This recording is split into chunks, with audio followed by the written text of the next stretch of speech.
recording. All right. Did it still say that it's recording? Yeah, I think whatever. Yes. It doesn't matter. We'll just get started. All right. Welcome everybody to the call. Obviously, this is the Real Estate Titans, so we talk about all things real estate investing.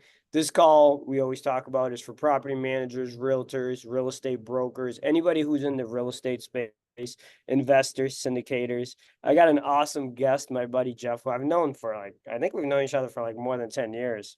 I think so now. I met him through his mom. We've done some real estate deals. He's referred back and forth. But how old are you now? He's a young guy, 31. 31 years old. Him and his partner started in real estate how many years ago? December 29th, 2016. It was our first three-family purchase that we lived All in for right, so 5 years. he purchased the first three family in 2016, and today this young stud owns 156 units that he personally owns and manages with his partner, I believe. And you could collect me, fill in the blanks wherever I'm wrong. And he also is I'm going to call you a private investor in 124 other units, which is also they just closed on a 100-unit investment this Friday. So a huge round of applause to him. So today we're just going to learn from him. We're going to learn about the real estate investing game, which I got into and I'm super passionate about, but I wish I got into it earlier. Instead of selling real estate, I wish I was buying real estate 10 years ago because I started in business in 2009. Most of you know me. I'm a top broker in our office, always in the top three for Keller Williams in my office. But this young stud over here is buying up all the real estate while I'm selling it, and that's what I should be doing. So, Jeff, let's get started. Let's start with the origin story. Tell me about the first three family you bought, how you got started, where you came up with the money for it, so people could realize that all big success, like 156 unit sounds huge, but all big success starts really small. So tell us how you started the first unit and what made you decide to get into real estate. Yeah, of course. So it would start with me. So me and my buddy, my business partner, we went to high school together and then went to college, roommates at University of New Hampshire, and graduated. I graduated in 16. He was 15, a year older. And in the summers and winters, we'd either do landscaping or snow removal, shoveling. And one summer, we were building a beach for a woman in Windham, New Hampshire. And like building a beach, pretty nice. Like, so we asked, we're like, excuse me if you don't mind, like, what do you do for a living? So like, oh, I own multifamilies in Manchester, New Hampshire. I was like, okay, what does that mean?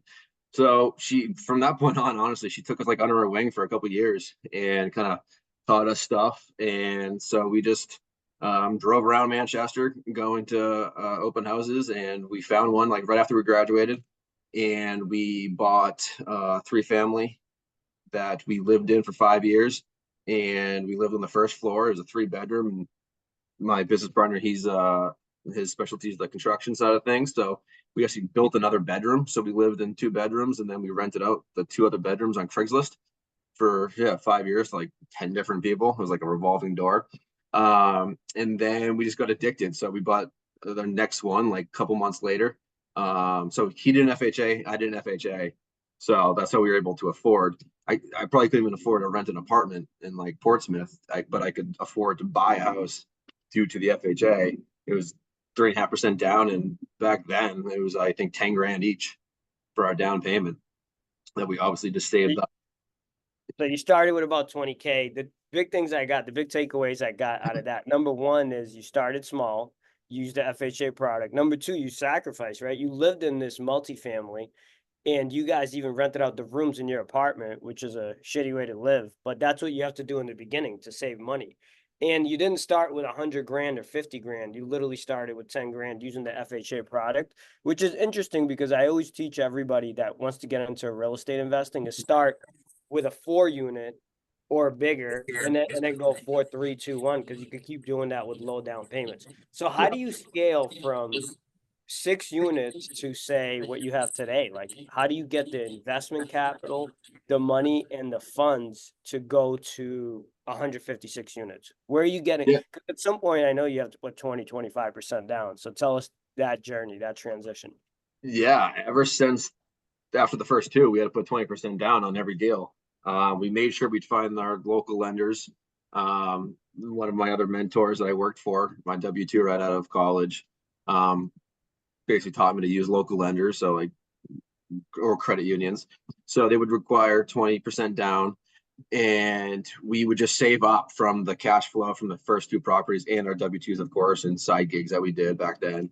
And then we finally purchased our third one and then did the whole buy, renovate, refinance thing. We did that over and over again for probably 4 or 5 houses, three That's families, all called three the families. for the people that don't know, that they call that the BRRRR method, right? Buy, Yes. renovate, then you refinance to get your money back because the property is worth more. Is Yep. that exactly how it is? Did I explain that right? Yeah, 100%. And like again, we started in 2016, so we definitely got lucky here, but we took action. And yeah, we just kept on rolling over. So values would go up. We'd force appreciate it due to with the construction, and then increase rents to market. Once we finish the units, and So then forced appreciation came from renovation and from increasing rents. yes, yeah, yeah, and like some of these were vacant. So it was no increasing rents. We just go in there and fix it up and then rent it for market. And then some of them we would give little or rent increases, or we always keep it below market, but some of them there was a significant increase. But we renovate the units, of course, still, and then roll that money, go back to the bank, roll that money into the next one, and keep on doing that basically over and over again for I think the 4 or 5 more three families. So you kept buying like 3 and 4 families in the beginning? Yes, yeah, at the beginning, yes. And then I think our first push after the threes, it was an 8 unit. It was actually sitting on the market for a while. And we were like stuck looking for our next deal. And I remember I was like, you know what? Let's just go check this out. And obviously, as you know, in New England, Manchester, these buildings are huge, some of them. Yep. And you can kind of tell by the square footage. Mhm. So we're like, wait, this is 8 2 beds, but they're like, I don't remember, 1,500 square feet each. Like, I don't know. Let's go check it out. So we walked it and we're like, oh my God, these are 3 beds. They're just going to add a closet, or I don't even know what Cam did. He's the construction guy. But Yep. so we just converted it into 3 beds. And then, so say if your rents were, I don't know, back then, I don't know, $1,000 for a 2 bed, we get 1450 for a 3 bed. And then that made the deal work. So that was our big next step to get out of the threes into the higher mid unit eights. So, so did you always target fixer uppers and properties where you could increase rent and force appreciation? Is that one of Yes. the ways you were able to grow faster, right? Because you're getting into these properties, say you get in them Hey, out of, gentlemen. See you guys. Hey, I'm sorry that you were in traffic so long. oh, Where do you live? I thought, Oh, all right, let's read that. All right, go ahead. So were you focusing on for buying properties that are fixer uppers to force that growth? Like, Yeah, absolutely. okay. That was the goal, of course. Some were more or less fixed up. But yeah, the more work we could do ourselves, like we Mhm. back then we'd get up at 5, go to the gym, go to our W-2s, drive home, and go work on the units. And some of them were occupied, so we'd be doing flooring at 11 p.m. It wasn't the best situation, but it was our only time we could work, and we like gave concessions to the tenants downstairs or whatever we had to do. But yeah, we would just kind of do as much work and much construction as possible to force that appreciation. And now it sounds like one of the other things I keep hearing is like W-2 income. So you're both keeping regular jobs this whole time. So that's how you're saving money, right? You're living frugally in one of these units. You're forcing appreciation by renovations, but you got a full-time job and you're doing this on the side. Yes, exactly. Yep. And then we would back then we'd grind it out, and our girlfriends would come over and freeze to death because we refused to put the heat on. Yeah, so we were yeah, we would definitely try to grind it out as much as we could. And we even rented out the basement one time. There's no windows down there. Yeah, we did some crazy things to get every penny we could to roll that into the next project. And then how'd you learn to manage them and like questions you had? I heard you say something about a couple of mentors, and I know personally you had like really good people in your corner, but where'd you find them? How'd you seek them out? And where'd you get advice because you're new when you didn't know what to do? Yeah, absolutely. So one of our first mentors was the one I spoke about that. So she was a good mentor because she owned exactly what we own today, basically. All local 3 6s, 8s, 20, whatever units in the same market. But then also right after college, I went to a real estate networking event, and there was like, I don't know, 8 guest speakers.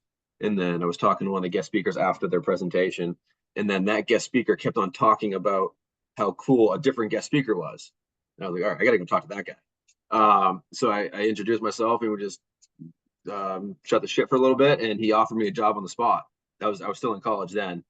And I was graduating, I don't know, a couple months after. And I worked for him for 9 years after, basically, a little less. But yeah, and I'm still connected with him. We do deals together now. I'm actually grabbing lunch with him today, later today.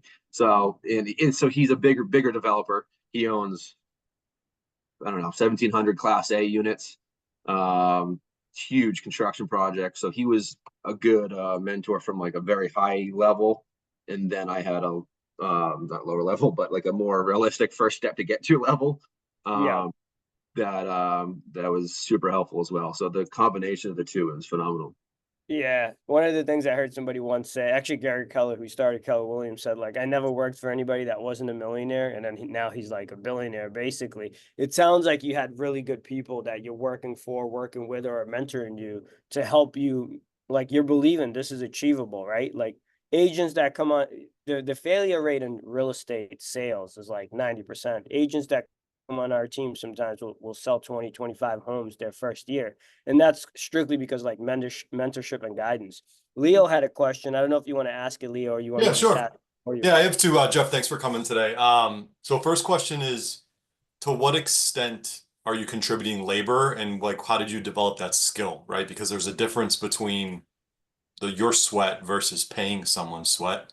And then at some point, did you start consolidating so that you didn't have 23 families and you had like bigger buildings, less to manage?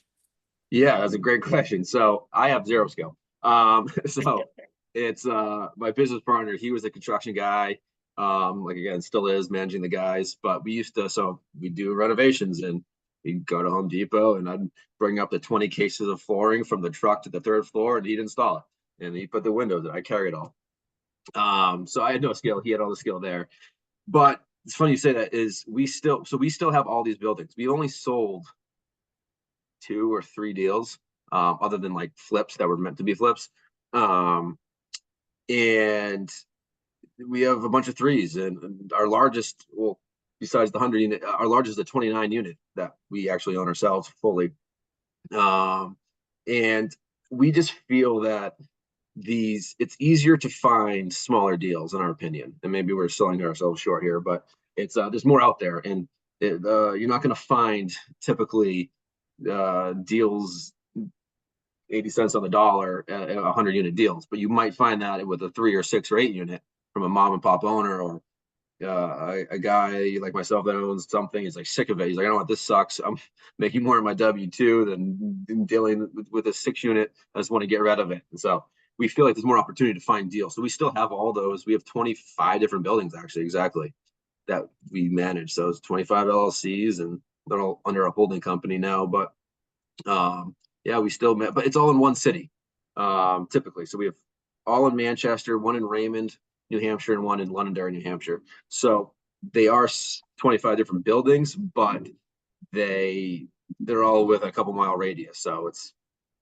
25 different roofs, but at least it's still able to be managed day to day by the guys. Cool. So that's Yep. actually, Oh, sorry.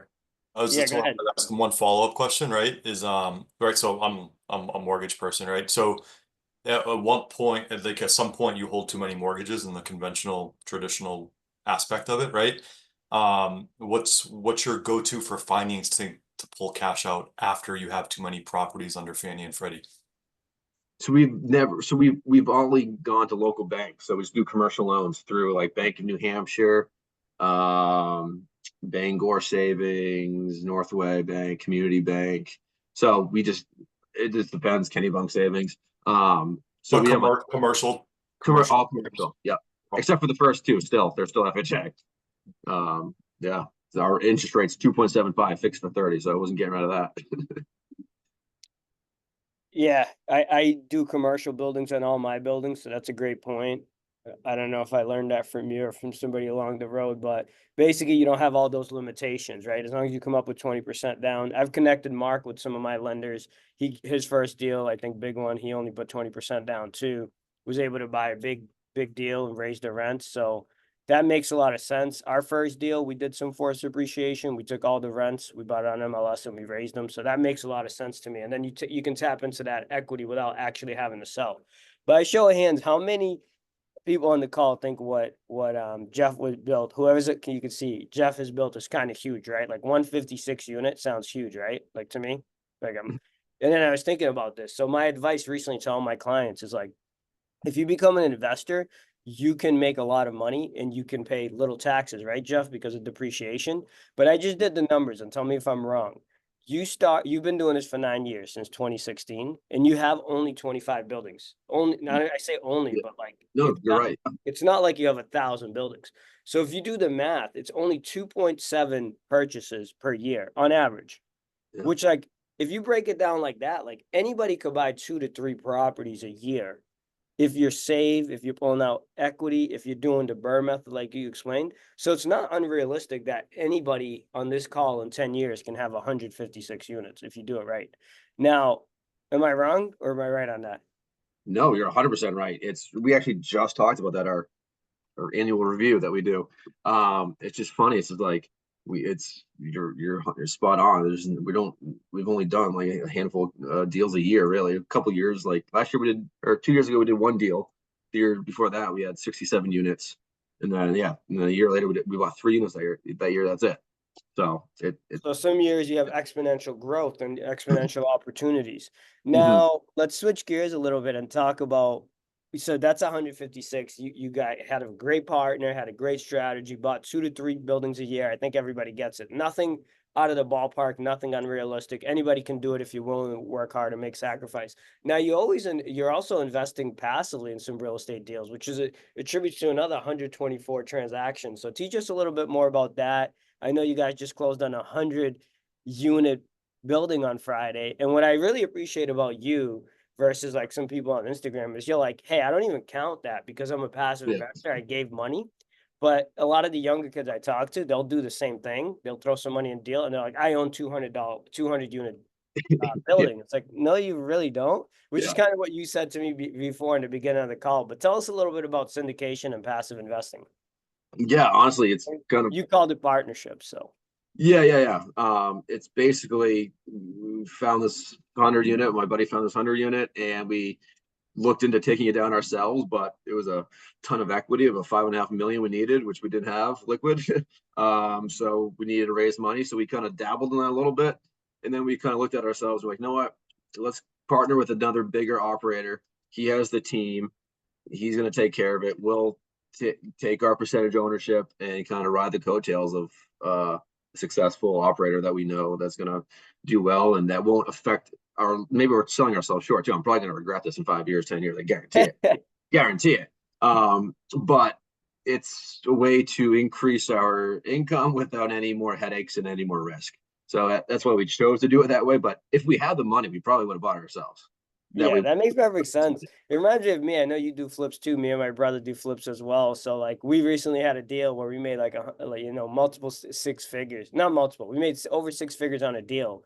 And we were like, damn, if we kept it, we could have made $1 million. But it was the same thing. Like I'd have to Yeah. come up with all the money, all the risk, all the construction, 2-year wait project. So sometimes in hindsight is always 2020. You're like, damn, I wish I would have bought it. But the reality is taking a small piece or making a little bit of money now strategically sometimes makes sense. So knowing what to do with each deal, I think is crucial. It's a critical skill set, right? Because now you do own a piece of that business or building that you may have passed up because it was too big for you to tackle, or maybe you do try to tackle it, which I think you did, and you realize like you can't, you don't have the resources.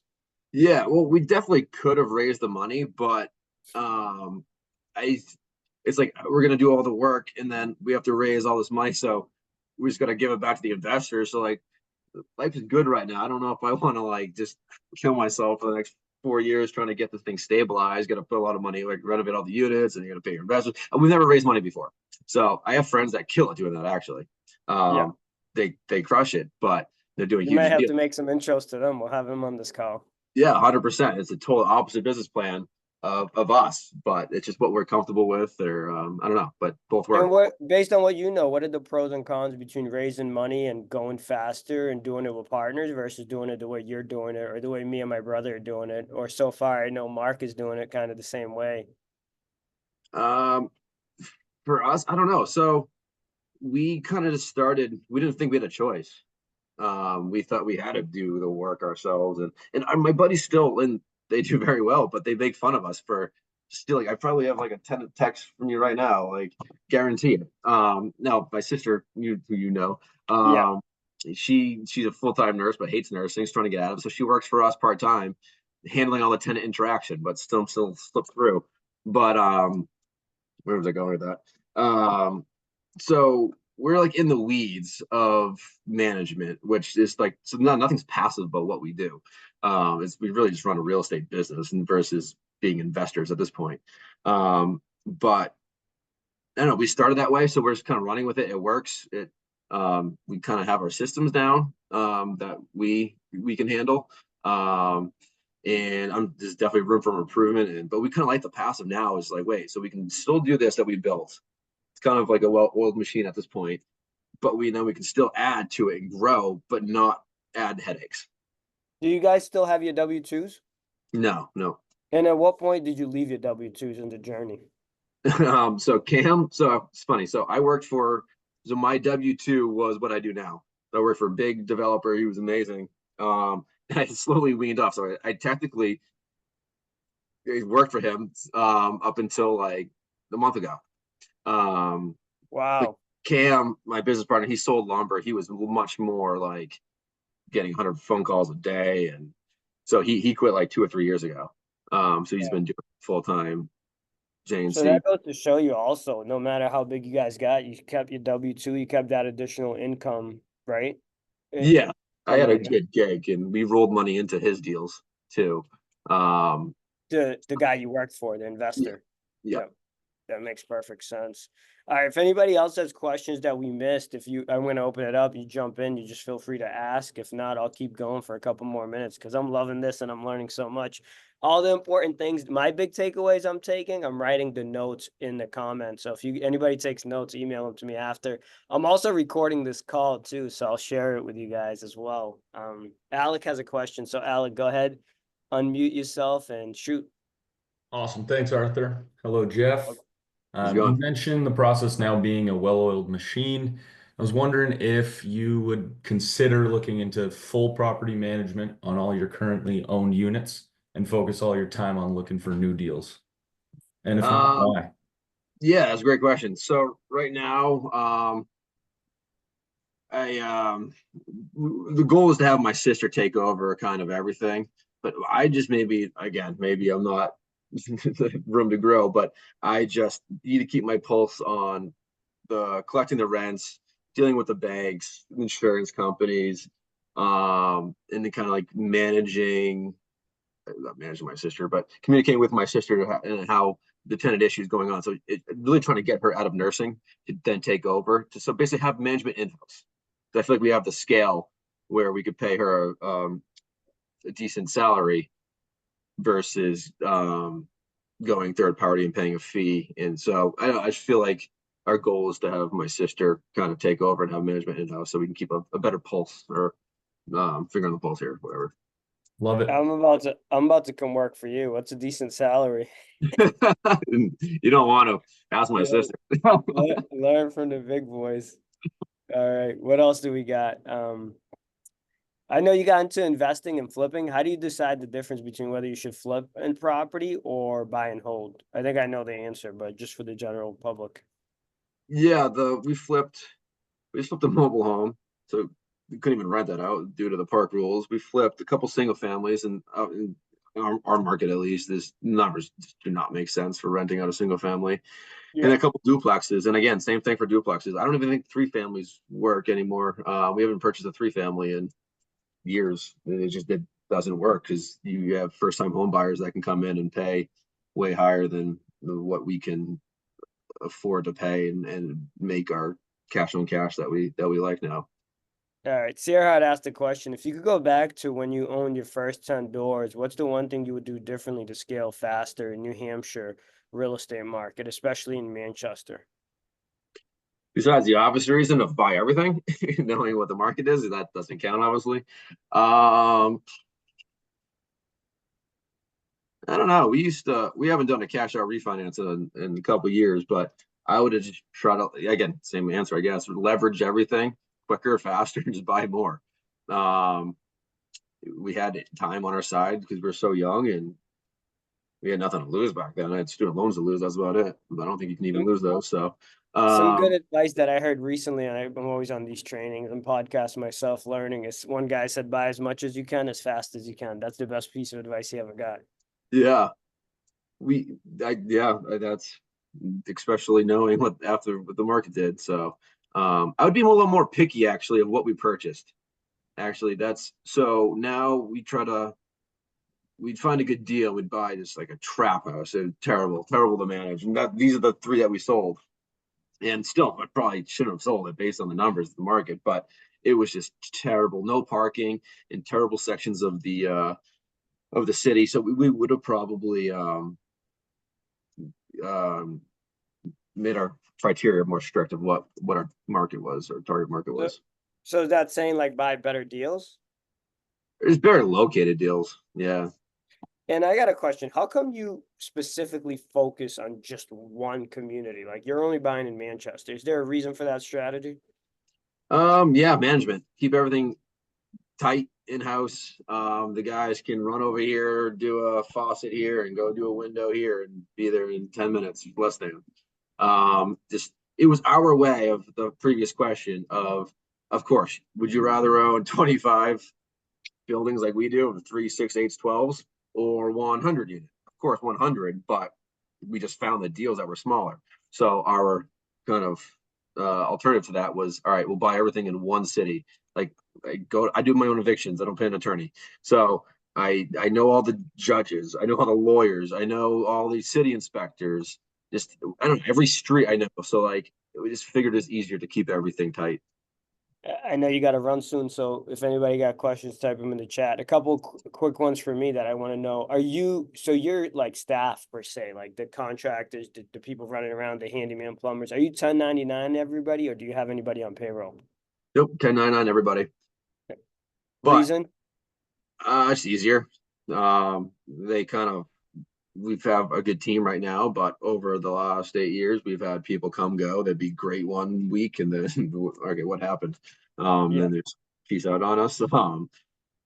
So yeah, 1099 is easier, but we're advised to still get workman's comp, which is so expensive. But we're big believers in, like, obviously we're very risk adverse, but we like to sleep at night, and love our insurance policy. So we have normal insurance, high umbrellas, workman's comp, all that good stuff. So even though they're not our employees, they could say they are if something, God forbid, happened.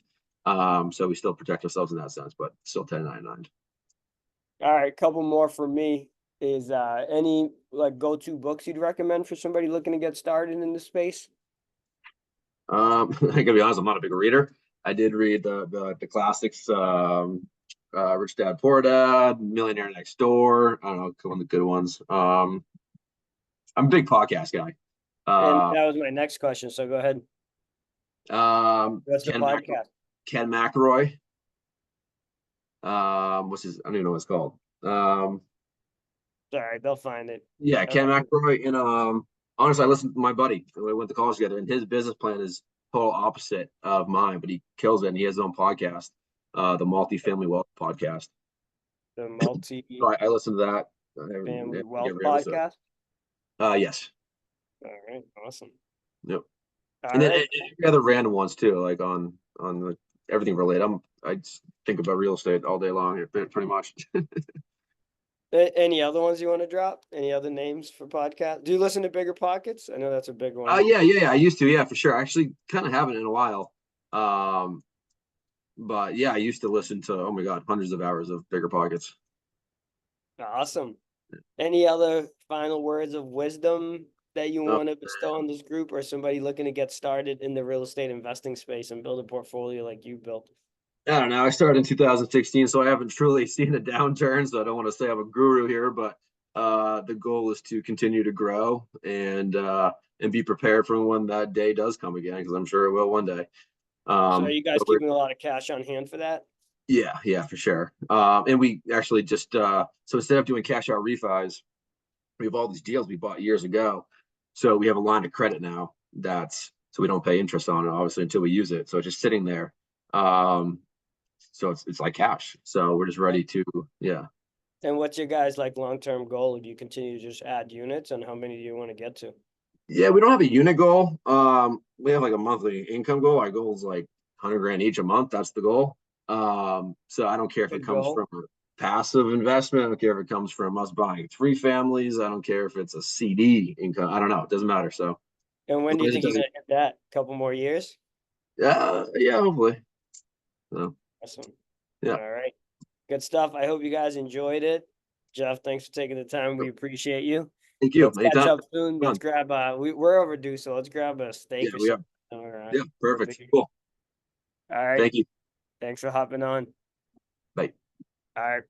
All right, everybody. I hope you enjoyed this call. We're always looking for awesome speakers like Jeff. So if you know anybody that you think would be a good guest on the podcast, let us know. I have another guy that's a friend of mine. He owns 150 units, I think, about the same as Jeff. And he manages another 150 units for third-party management. So great resource. I'm going to try to have him on possibly next week. As always, if you know somebody that would benefit from this call, invite them. Check out our podcast, The Modern American Dream. And if you guys got questions or anything I could do to help you, let me know. All right. Peace and thank you. Thanks, Arthur. You're welcome. I'll send out the call as soon as I get the recording. Appreciate it. That was great. Thank you guys. Natalia, yes, my goal is to hire you full time and pay you, but I don't think I could afford you because you're probably a lot more expensive than his sister, who's a nurse, whose house I sold and sold her a house, by the way. Great family. All right, everybody. Peace.